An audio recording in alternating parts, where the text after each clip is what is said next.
Hello everyone, thank you for joining us on this webinar about the 9 misconceptions of social investment. My name is Amir Rizwan, I'm from CAF Webinar, and we are the social investment arm of the Charities Aid Foundation. So what is this webinar about? So today we're going to cover a number of different topics, intending to kind of give you a good overview of what social investment is, how it can be used by your organizations to maybe grow your organization or to manage challenges that you might have over the coming years ahead. And within this presentation, there'll be a mixture of case studies. There'll also be directions towards guides or periodicals that you could access to further improve your knowledge of social investment. The presentation itself is designed to be jargon-free, and it's meant to be as light as possible, and it's designed to give you a really good understanding of how the sector works so that you can go on to see as to whether social investment is relevant for your sector as well. So to begin with, I'd like to start off by defining what is social investment. So social investment is the use of repayable finance to achieve a social as well as financial return. The sector itself is rather new in its current form. However, it's been going on for many, many hundreds of years. As you'll find out throughout this presentation, social investment comes in different shapes, sizes, and forms. So therefore, the presentation itself today is designed to give you a good understanding of what those are. And throughout that, hopefully give you a good understanding of how you can use social investment going forward for your organization. So I'd like to start off by going through the 9 misconceptions and breaking them down each one by one to give you an understanding of how those misconceptions aren't actually true. So I'd like to begin with misconception number 1, which is that social investment is a form of income for charities. So very easy on that one. Social investment is not a form of income for charities. The fact that it has to be repaid means that organizations cannot use it to fill in gaps that they have with their revenues or to fund activities which are currently unfunded. So really and truly, social investment should be seen as a way of organizations using capital to be able to grow their impact or to maybe manage their cash flow better or to manage their organizations better. The idea that it has to be repaid means that there has to be some element of work done by anyone looking to borrow to justify why they need a loan and how they're looking to repay it back. So on the next slide, we've put together a graphical representation of why charities may take out repayable finance. This is based on a report that CAF Webinar produced earlier on, a year ago, sorry. It's called In Demand. And within there, we asked a number of organizations why it is that they're looking to borrow.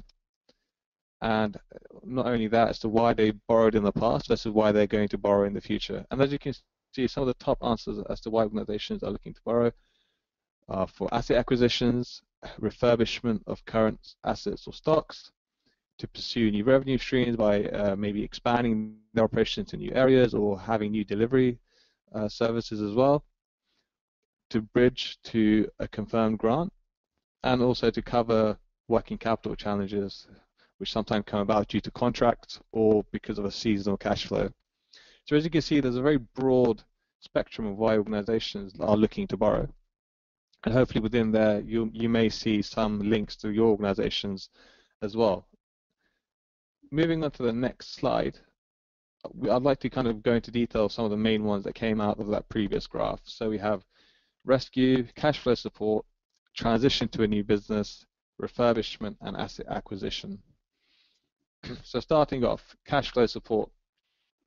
So some organizations unfortunately have issues where their revenue streams are seasonal or they have contracts where they're paid in arrears. So essentially they have to deliver the service before they receive money from it. And a lot of contracts which are now paid in arrears are linked to commission income, which is linked to a payments by result type contract. So social investment here can work as a really good tool to help organizations manage this cash flow. And I'd like to use an example of a current client of Venturesome's, and that is Street League. And this is a charity that works on a national basis with young people who are not in education, employment, or training. So Street League have a number of payments by results contracts, which means as a result they only get paid on outcomes that they achieve. that requires a lot of upfront capital costs in order to be able to achieve those outcome payments. So therefore, they borrowed £125,000 off CAF Venturesome to be able to manage their working capital position. Moving on to the next one, transition to a new business model. So here we have organizations who are looking to expand, and that could be expanding to a new geographical area, growing the capacity by hiring more staff, and also as a way of just expanding like any other business would do. Therefore, social investment can be a good way for organizations to do this, because if they have low reserves, therefore it helps them to be able to fund any expansion costs associated with transitioning to a new business model. An example of this is Book Aid International, a investee of CAF Venturesome. Now, they wanted to transition from a grants-based model to a model which, in which their revenue will be more derived from trading income. Therefore, they borrowed money from CAF Venturesome to be able to hire more staff and to pay for the costs associated with transitioning their business model to one that would take on more trading revenue as opposed to grant income. So moving on to the next one, asset acquisition. So here, organizations very simply need money to acquire assets that will help them either become more sustainable or to deliver their services better. This can include a new mortgage for a new property, or very simply a new bus to expand their activities. So social investment, once again, is useful for organizations who don't have the reserves or capital to be able to fund these activities, and therefore it allows them to borrow money and then repay it back over a longer term without drawing down their reserve position. An example of this is another venture investee, Warwickshire Rural Community Council. Now, Warwickshire Rural Community Council operate a local bus service which helps people who are vulnerable, for example, people with disabilities or older people in the community. Now, they came to CAF Venturesome looking for a loan to be able to secure new contracts, and for those new contracts, they needed to expand their services by buying additional buses for their routes. So we lent them money to be able to do so, and as a result, they're now able to service a much wider portion of the population within their local area and grow their impact as a result.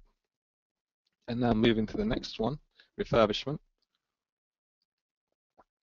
So organizations sometimes need to refurbish office space, or it could be that they've just acquired a new location to deliver some of their services, but it's in a very dilapidated state.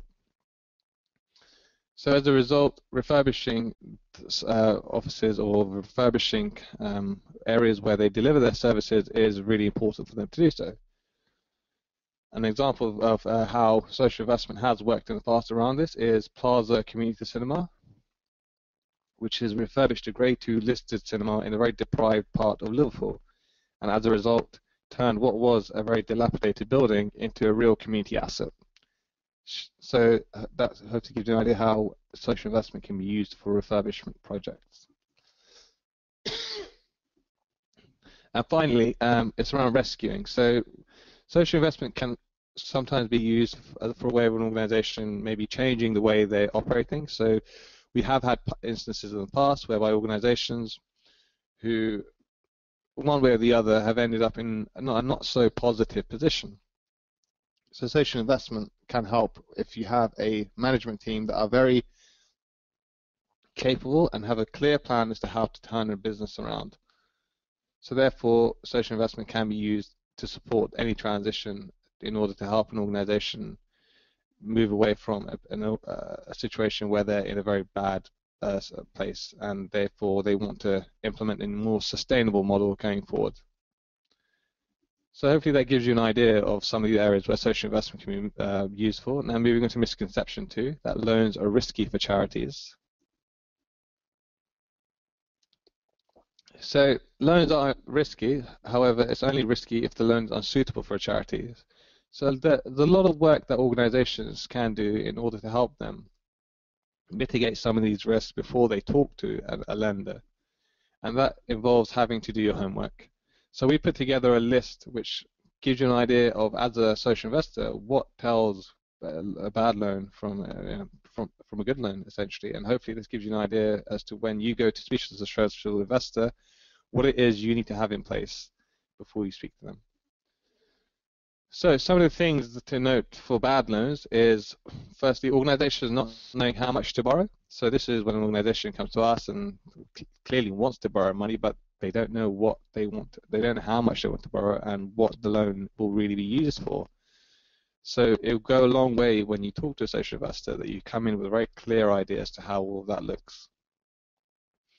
A lot of it is also based on a bad business model which has quite optimistic forecasts, but it's not clear as to where they're derived from. So these forecasts have to be clear.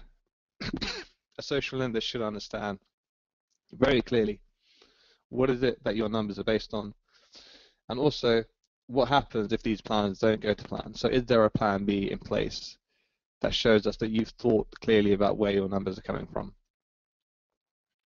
Some of the things also to note is when investees don't really have good communication with a social lender, that doesn't really come across really well.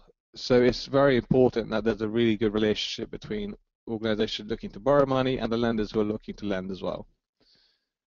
And finally, it's around having a really adequate level of financial controls within your organization. So having clear forecast numbers, regular review of your forecasts and budgets, and also having a very good level of historic financial information within your organization. So these are a number of areas which hopefully you can use and take with you when you go to talk to a social investor, to make sure that you have all the information at hand in order to be able to have a very useful conversation with them about borrowing. And on the flip side, we have what would be some of the things that would make a loan application to be quite good. As you can see, a lot of it is a reversal of what we just discussed before. So we have robust cash flow forecasts, scenario analysis, and effective financial management. I think some of the additional items to note here is about having the organizational buy-in. So not only do you need management to be able to support the plan of going down the road of borrowing money, but you also need to have strong governance in place and the support of the board of trustees, because essentially it's a discussion to be had with the whole organization. And finally, it's about having a very clear source of repayment. So when you go to speak to a social investor, you can say to them, we want to borrow X amount and the repayment will come over this many years and from these sources, because that's essentially where the risk lies for any investor. Where will the money be repaid back from? So hopefully that gives you an idea of the good and the bad, and you can hopefully use that going forward when you go talk to a social investor as well. Just moving on to the next misconceptions, that social investment is rigid and inflexible.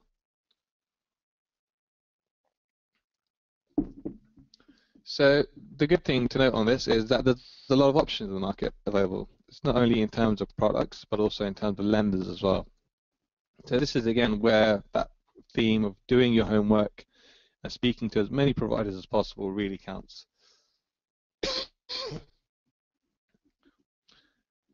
Now, this range is increasing year on year as the market looks to grow, and certainly it's an area where you should really keep up to date on and have those conversations in order to be able to ensure that when you are going to talk to a social investor, you are aware of the products that are best suited for your organization.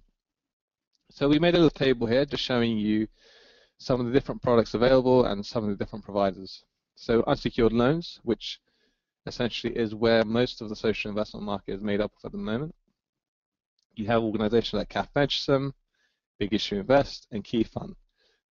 So this type of lending is for organizations who don't have assets, who don't really have anything to be able to go and talk to a normal commercial financer to be able to provide a loan for them. Then you have secured loans, and here you have organizations like CAF Bank, Triodos, and Unity Trust. Most of the lending here tends to be around asset acquisition and mortgage type products. So this type of lending is a lot cheaper than unsecured lending, primarily based on the fact that there is assets. This is based on lending on the back of assets.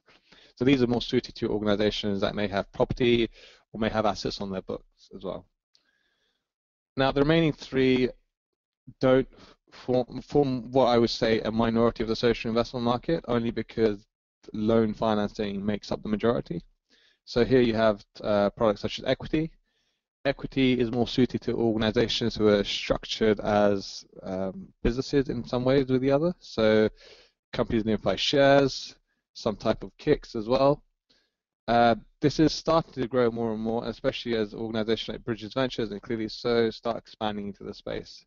So this type of lending is suited to organizations within the sector that have more of a commercial-driven ethos.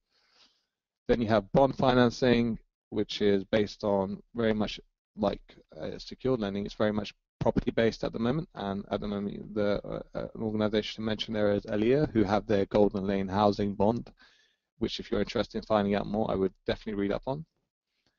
And then finally you have social impact bonds. So this is a finance arrangement based on outcomes-based payments, and we're starting to see more and more of that, especially as the government and UK governments start to put more of its commission income in the form of outcome-based payments through social impact bonds. So organizations to look there, if you're interested in finding out more, will be Social Finance and Numbers for Good. So hopefully that gives you a good idea of kind of what's out there and gives you some organizations that you would look to find a bit more about, should they be in an area whereby your organization could benefit from that type of financing. So here is a case study on how social investment can be flexible. So the example here is on Motivation, which is a current investee of CAF Webinar. So Motivation is a disability charity that provides specialist wheelchairs across Africa. Now, the organization have very high impact in what they do, and they came to us because they wanted to restructure the core activities that they currently had into a social enterprise model. So Venturesome offered 200k of financing, which came in the form of an investment that was part loan and part quasi-equity. Now, just to break those down, so the part loan was a normal unsecured loan that they could draw down on, and the part quasi-equity was financing, which thereby the repayment would be on the back of a revenue-based agreement, so that when they secured a certain amount of revenue, they'd pay a certain percentage back to Venturesome as a result. So it just goes to show you the benefits of having that conversation with your investee and being as transparent as possible about what your financing needs are, because more often than not, social investors are looking to provide you with a funding package that is useful for your organization and is one which would help your organization grow and manage their finances better as well. So the more you have that conversation at the early stage, the better. Moving on to misconception number 4.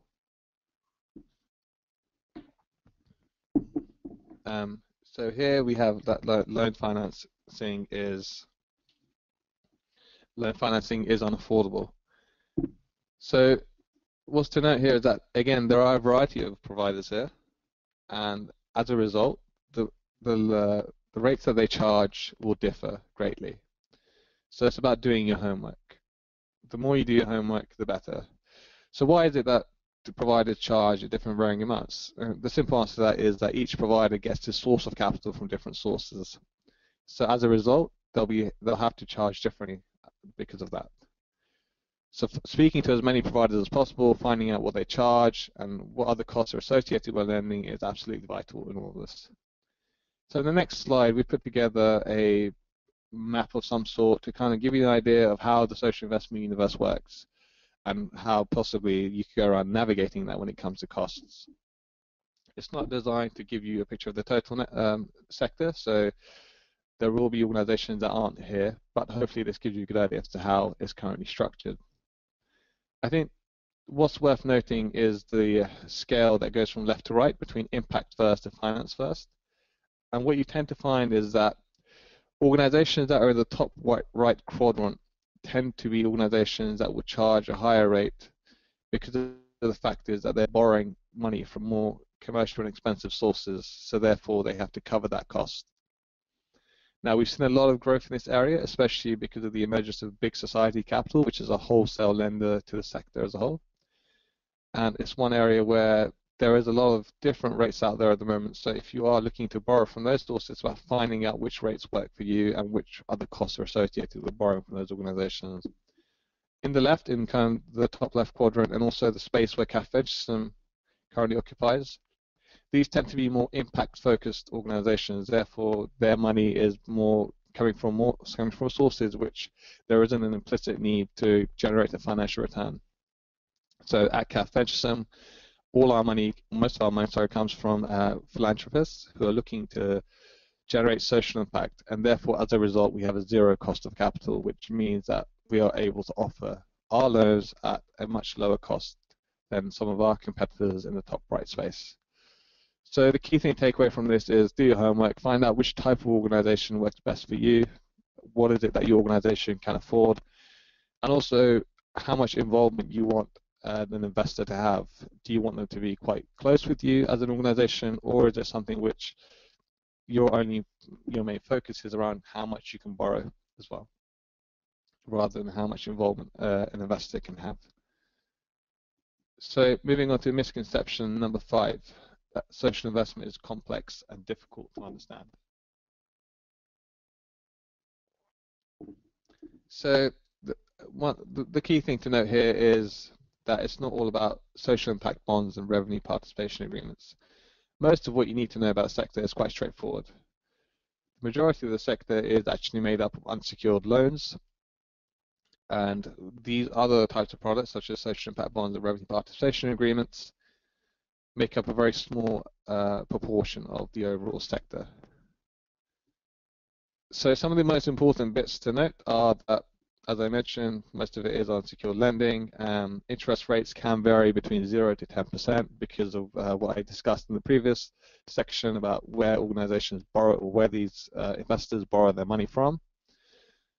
And some of the things to note is here that the thing that you'll need to potentially provide to a social investor, should you be looking to borrow, is essentially what are your charitable objectives, what's the social impact of your activities, and having clear financial information at hand. So this includes your forecast for the year ahead, clear historical finances to where you are, where you come from, and how all that links to the organization as a whole, such as maybe you might have a strategy for the next few years ahead. So how do these forecasts fit in with that? And that will be it. So as you can see, that essentially, whilst it might seem complex on the surface, when you dig deeper down, it's actually a much more simpler proposition. So moving to the next misconception, that the social investment sector is new. So social investment is not really a new phenomenon. In its current guise, it is, but if you look back at the idea of lending with a social purpose, it actually goes back centuries. So we put together a timeline that kind of shows you the evolution of social lending. As you can see, in the 1700s, 1800s, you had institutions like the Quakers and the Methodist Church, who were the early pioneers of lending on a social basis. And if we fast forward on to kind of 2000 and onwards, so CAF Webinar came into existence in 2002 with the idea that can you lend to voluntary and social organizations, and can they pay it back? And thankfully, that was proved to be a success. As a result, the organization has now been going in existence now for the last 13 years, whereby in that period we've lent to over 450 organizations. And some of the other noticeable developments within the sector within this period include the creation of big society capital in 2005 by the government. So the idea of big society capital was that it would use dormant bank accounts and lend them onto social investment funds, who would then lend it onto social organizations. So which was a real boost to the sector and a real catalyst for the growth of the social investment sector over the past 10 years. And also you had the first social impact bond in Peterborough Prison, which was a very innovative structure at the time, and as a result, it's led to the growth of social impact bonds, not only in the UK, but across the world as well. So those are some of the key highlights to notice in terms of just the social investment timeline and where the sector's gone in itself. And as you can see, whilst it might be new in its current guise, it does actually have its roots in the 1700s and 1800s with the start of the Quakers and the Methodist Church. So misconception number 7 is only suited to large organizations. So small organizations are able to borrow money to further their cause as well and do this successfully as well. So at CAF Webinar, we lend from £25,000, and as a result, we sometimes have organizations who are at the earliest stage of their existence and therefore need a smaller amount to borrow. So I put together a couple of examples that would hopefully give you an idea of how small organizations can borrow investment. So example number 1 is Gap Education. This is a social enterprise that works with schools around helping disadvantaged pupils achieve better outcomes by engaging their families better as a result of helping them. So they're a small early stage organization having only launched a pilot scheme last year, but they have big ambitions to grow. They borrowed £25,000 from Venturesome in order to be able to invest in its internal capacity by hiring additional staff to help with its sales strategy going forward and to help the organization grow. Next, we have Poach Creative. So Poach Creative is a social enterprise PR agency that works with disadvantaged people to help them get into the media and creative sector. Now, Poach Creative experienced a slowdown in revenue last year because of a key client dropping out from its contracts.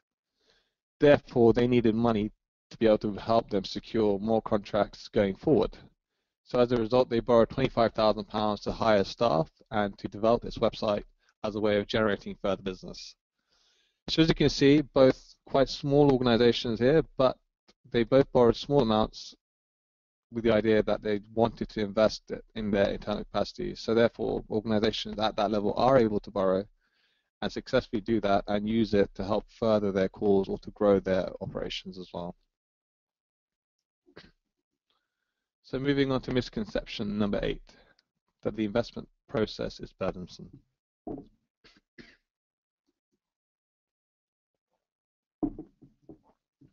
So not if your organization is investment ready. So what do I mean by investment ready?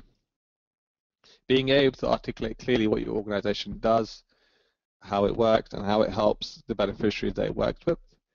Having really clear financial information around not only your past historic finances, but also your future forecasts as well.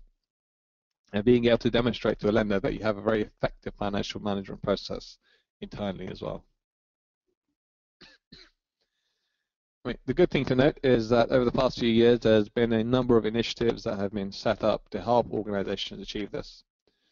So you have the Big Potential Program, Stepping Stones, and if you're interested, please have a look at these programs because they are really out there to help organizations reach a stage where they're able to take on lending from a social investor.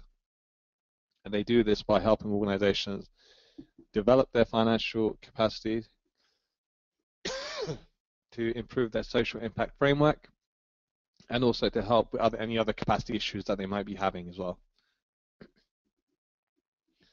So how do you know if you're investment ready? So here's a very short checklist, but it's about having a clear financial model with very clear assumptions and also having some scenario analysis in there as well, a clear strategy which relates to your financial model and gives an idea to a lender as to how you wish to grow your organization, a clear purpose of your borrow. So what do you need to borrow the money for? How would you look to repay back any money that you borrow as well? And a good governance structure is also quite key as well. So essentially, what is it that your trust doing? How involved are your trustees, and how much buy-in do they have around the whole social investment process as well? So hopefully that gives you an idea of some of the things that you could do as an organization to make yourself investment ready before you go on to talk to a social lender. So misconception number 9, and the final one as well, that the market is focused on London. This might seem the case because you have a lot of social investment lenders who are actually based in London, but that doesn't necessarily mean that they focus on London and the South East. So as a result, many funders are active across the UK, and I can clearly talk about the CAF Venture client base and tell you that we are very broad. We go to all parts of the UK.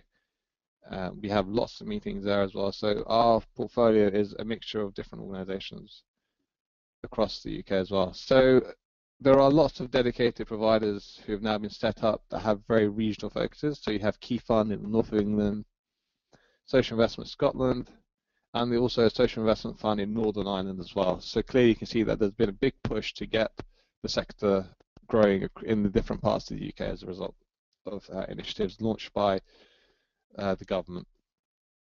So here's a graphical scope of kind of where our investees are at the moment. As you can see, that there is a spread across the UK, and it's something that we enjoy our trips to many parts of the UK, talking to lots of different organisations who are doing fantastic work. So we've come to the end of our presentation, and just to summarise some of the key points to take away. So as you can see, social investment comes in different sizes, different forms. So the most important thing here is that you should really do your homework to find out what is out there.